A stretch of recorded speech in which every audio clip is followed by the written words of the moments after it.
Hello, and welcome back to the cookie jar for the 24th and final recipe from the Devil's Food Cake Murder.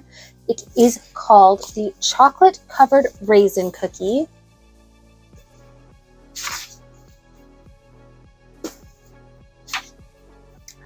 So for this cookie, we are preheating the oven to 350. It says Hannah's first note. Edwina says that while her grandmother made a delicious oatmeal raisin cookie, she decided it was time to try an updated, more extreme version. Her additions were chewy chocolate-covered raisins, instant butterscotch pudding mix, and a butterscotch chips.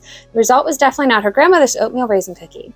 We are going to want 1 cup salted butter softened, 2 sticks, 1 small package butterscotch instant pudding mix, not sugar-free, half a cup of white granulated sugar, half a cup of brown sugar, 1 egg beaten, 1 teaspoon of vanilla extract, 1 teaspoon of baking soda, 1/4 teaspoon of salt, half a teaspoon of ground cinnamon, 1½ cups of all-purpose flour, 1½ cups quick rolled oats, 1 cup chocolate covered raisins. I use Nestle Raisinets, 1 cup butterscotch chips. It does say if you can't find butterscotch instant pudding mix, you can use instant vanilla pudding mix. Also in these small little thing, you can also use a 3.5 ounce package of butterscotch flavored Jello, cook and serve, but not the sugar-free kind. That is what I have. I thought it was the same thing, and it's not until just now that I realized the difference. I'm still not sure what the difference is. Anyhow, the second note is you can mix these cookies up by hand, but it's a lot easier with an electric mixer.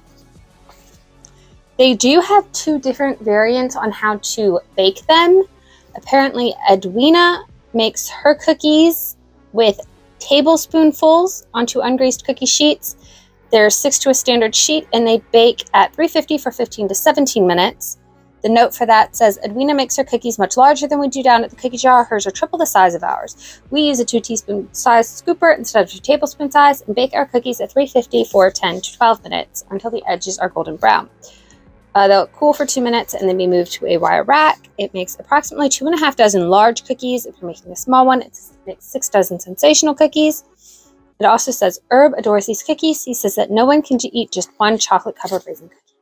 So that being said, we have everything laid out. Let's get started. This is everything we're going to be using today.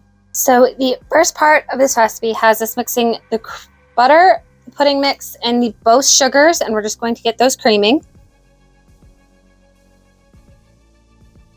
Now that we have everything in, we're just going to get the mixer on and let this run around.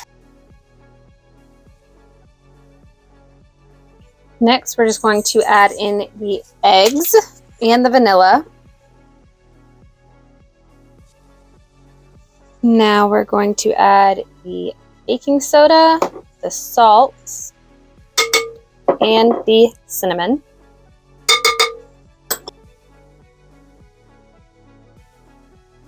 Now we're going to put the flour in 3 sections, ½ cup each time. And then we're going to repeat with the oats. With this, we're done with the mixer. We're just going to put that away. Now we're going to stir in the chocolate covered raisins and the butterscotch chips.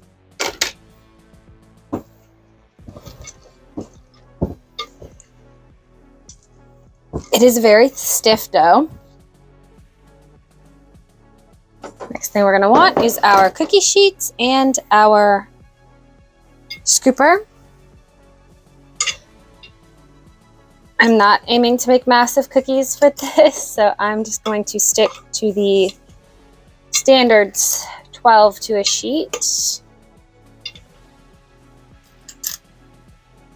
It does say ungreased, so definitely remember that part. There is our first tray. Now we're just going to see how many we get. We have a total of 57 cookies, which is just over 4½ dozen. Now they will bake for 10 to 12 minutes at 350. I have gotten all of the cookies baked. This is what they look like.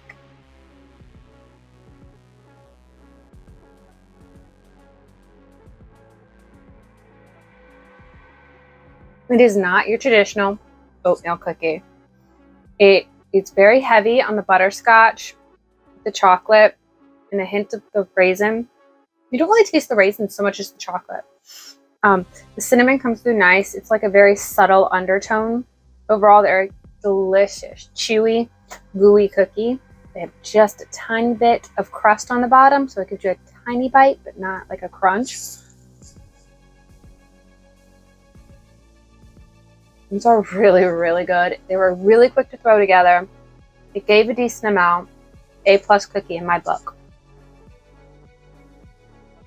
Next week, we are starting the Cinnamon Roll Murder book with, lo and behold, cinnamon rolls. If you're interested in seeing those, join us next week. I hope you all have a good one. Bye.